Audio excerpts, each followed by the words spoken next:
Shalom, shalom, shalom. When Hebrew Israelites come out week in and week out, prophesy the downfall of this wicked kingdom of America, aka Babylon, aka Egypt. First and foremost, I want to give all praise, all and glory to the Heavenly Father, the Son, Yahweh, Bahashem, Yahweh Shai, Bahashem, Wahara Hakodash. Double honors to the apostles, the elders, the GMS, who rule well. Peace and blessings to the hopeful elect. We are here for the hopeful elect of the nation of Israel, due to the so-called Negroes, Benjamin the West Indians, Jamaica, Levi the Haitians, Reuben on the Seminole Indians, Gad on the North American Indians, Issachar the so-called Mexicans, Zebulon, Guatemala, Panama, and Naphtali the so-called Cubans, Simeon the Dominicans, Ephraim the Puerto Ricans, and Naphtali is Argentina, Chile, Ashes, Colombia, Uruguay. These are the 12 tribes of Israel who our big brother Yahweh Shai is coming to redeem. 1/3 the elect, 2/3 are slated for destruction. Okay, and in this time you see things happening constantly, daily, different events are happening. These events are dealing with prophecy. Okay, and in the scriptures, Revelations 19,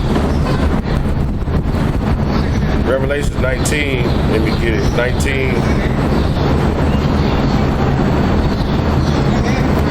and 10.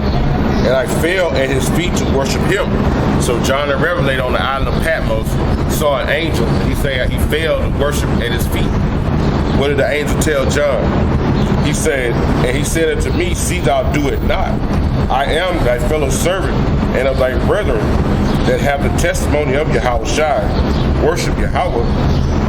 For the testimony of Yahweh Shai is the spirit of prophecy. Okay? Prophecy means what? Say before. Pro meaning before, beside means to say.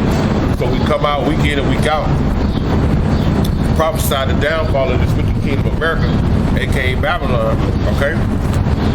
Which was built off the back of the Israelite slaves, okay? Esau built desolate places, but the Lord is getting ready to destroy his empire and set up the true government of Israel through Yahweh Shai and King David and the elect men. Okay? It's Jeremiah 28:8. It says, the prophets that have been before me and before thee of old prophesied both against many countries and against great kingdoms of war and of evil and of pestilence. That's what you see the brothers doing. When you go out into the streets, we are here in Babylon the Great, which is America, shaking the hand at the government, telling them this empire that they have built off the backs of the Israelite slaves is coming to an end. Because it's coming to an end, the end game is war. Okay? It's inevitable. A third world war is coming. Okay? We're prophesying of the evil times, but evil times are coming. And these evil times are going to be brought by basically the serpent, Esau. The one whose spirit is within his spirit is wickedness. He's the one that's going to bring that evil time. But by the hand of Yahweh is really bringing it, Yahweh Shem Shai, but they're going to bring it through the hand of this wicked man Esau. Okay, this is how it's going down. So we come out, when you look in the book of the scriptures, you see the names like Daniel, Ezekiel, Jeremiah, okay, Isaiah, Moses, Yahweh Shai, Paul, Peter. You see these names of these men prophesied of these times to come. And we'll continue in this stead and hoping that we're those men. Okay? Because according to the scriptures in Ephesians, the 1st chapter, there's an election. Okay? From the foundations of the world. There's an election, all right? And at a certain appointed time, the Heavenly Father is basically going to bring this whole thing to an end and bring our people back on where they're supposed to be in the rightful rulership. Okay? Let's get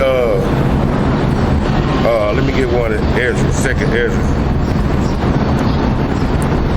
Second Esdras,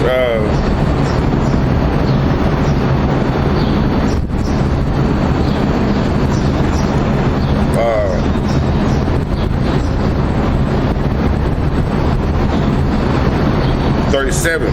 4:37. By measure he hath measured the times, and by number have he numbered the times, and doth not move nor stir them until the said measure is fulfilled.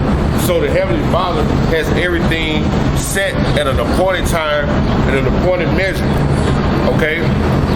Different bounds that will not be passed. Let me show you. Let me show you here. Job 14. Job 14 and 14.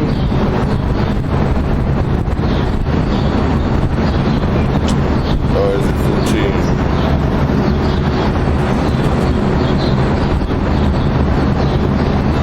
14? And 5, seeing his days are determined, the number of his months are with thee. Thou hast appointed his bounds that he cannot pass. So the Heavenly Father has everything set up a certain way, a certain time, that he's basically going to bring everything to fruition, okay? So the rulership of this current world is not going to go past the bounds that it's supposed to, okay? I'm going to read that again. Go into the Apocrypha and read that again. All right? What's up, Mary? How are you? It says, verse 37, by measure he have measured the times, and by the number he have numbered the times, and he doth not move nor stir them until the said measure is fulfilled. So all these things have to be fulfilled. The prophecies of the scriptures, okay? The end is not going to come until all the prophecies have been fulfilled. And that last prophecy is what? World War III. Okay? When that prophecy comes, the destruction is going to happen, and then the rulership of Esau will basically pass away. Okay? Let's see. Revelations 21. And 1, and I saw a new heaven and a new earth, and the first heaven and the first earth will pass away, and there was no more sea. That first heaven and that first earth will pass away. That's Esau's rulership, okay? This is his kingdom. The earth is given into the hands of the wicked, okay? So at an appointed time, everything is happening.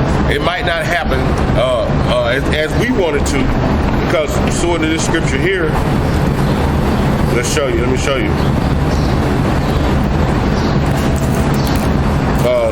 2 Peter 3 and 8. But beloved, be not ignorant of this one thing, that one day is with the Lord as 1,000 years, and 1,000 years as one day. So guess what? This thing is not happening as fast as we want it to happen, but the Heavenly Father has things happening at an appointed time, his appointed time, okay? That the bounds is not going to pass. So all these things are fulfilled, okay? We still have a few prophecies to be fulfilled. We still have the prophecy of martial law, okay? We still have the prophecy of Amos 8 and 11, the famine of the word. We have the prophecy of the MOTB, okay? We have the prophecies of the mass movement of these concentration camps, and then we have that prophecy of war, okay?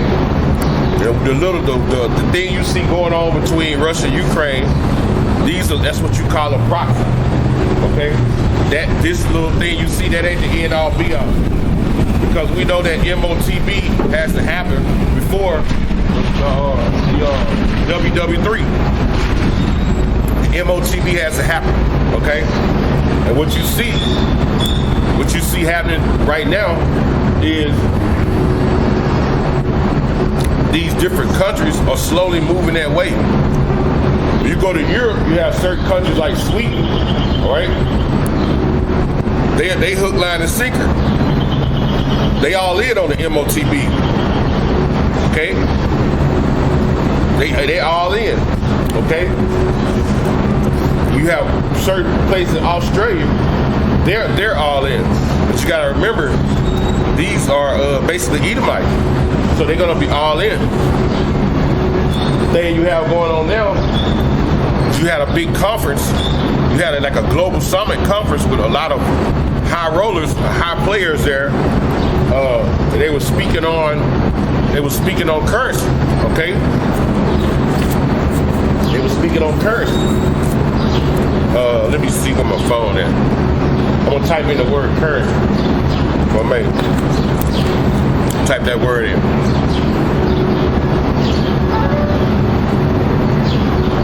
Okay.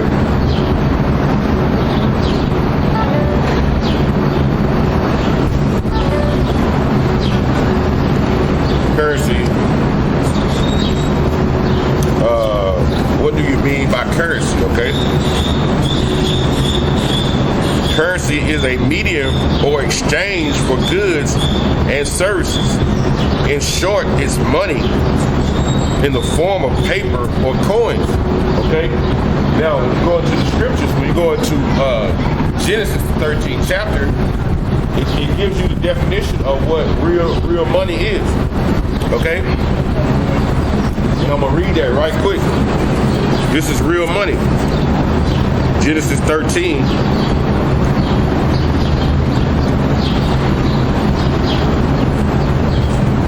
Genesis 13 and 1. And Abram went up.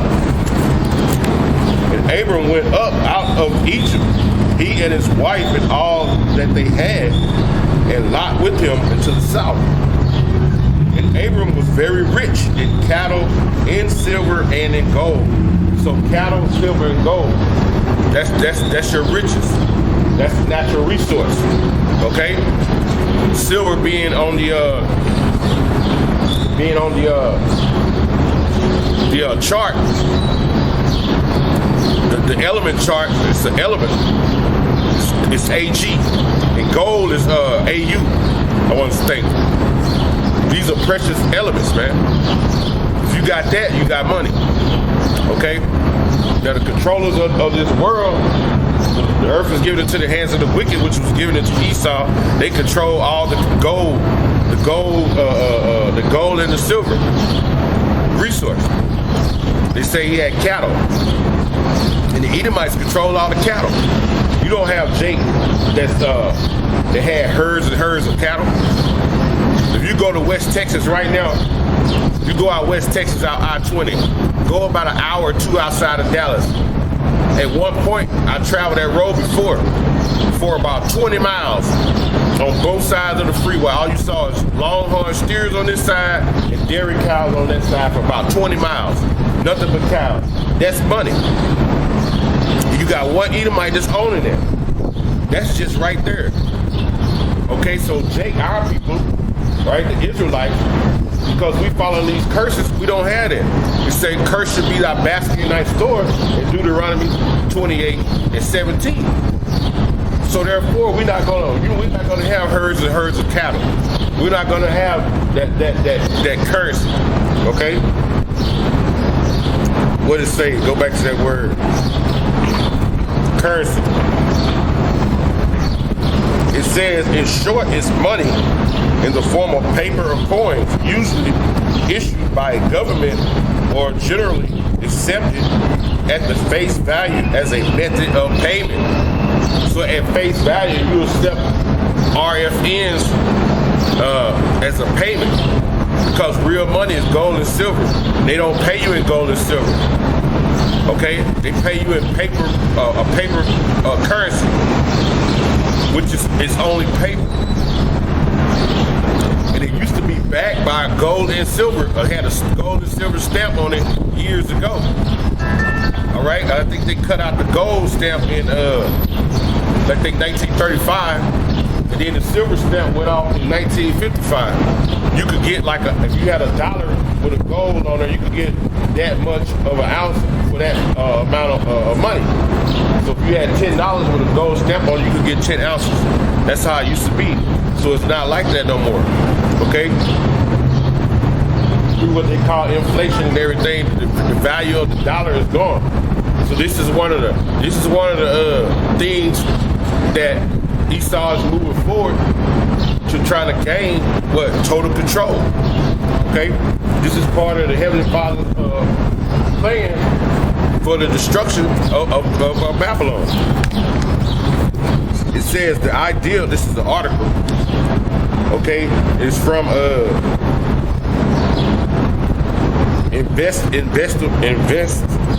Investopedia.com. The idea of a world currency is certainly not a new one. In 1969, the International Monetary Fund created a special drawing rights as a supplementary global reserve asset. The SDR value is based on the basket of 5 currencies: the US dollar, the Japanese yen, the euro, the British pound, and the Chinese renminbi. And it says, while the SDR is not a currency in the classic sense, it does serve the purpose of supplementing members' countries' official currency reserve and providing liquidity during the time of economic distress. According to the IMF Article of Agreement, the SDR was intended to be the principal reserve asset in the international monetary system. Once again, the SDR is special drawing rights. It says one of the most frequently cited backers of the single currency is legendary economist John Maynard Keynes. Many of Keynes' ideas have moved in and out of favor over the past 70 years. But could one global currency really work? Okay. It said, can it really work? So it says, who will benefit? There will be a little something for everyone with the global currency. Okay, but that's what they saying. But guess what? It's gonna be one person over it all. Okay, the elites, man, they gonna be over it. Okay, making one currency means they control everything. And that one currency leads to the MOTB. It says all nations would certainly benefit since there would no longer be currency risk in the international trade. Traders would no longer have to hedge their positions in fear of currency fluctuations. But see, that's where they trying to go. When you saw with that World Summit, that's what they were saying. Going to what? They trying to go to Bitcoin, okay, a global currency. Then soon come, they trying to push that MOTB, which will bring all that all your economic, your monetary, your hospital records, your personal information to one central location, which would be inserted on a hard device under your flesh. Okay, let me read this. Revelations.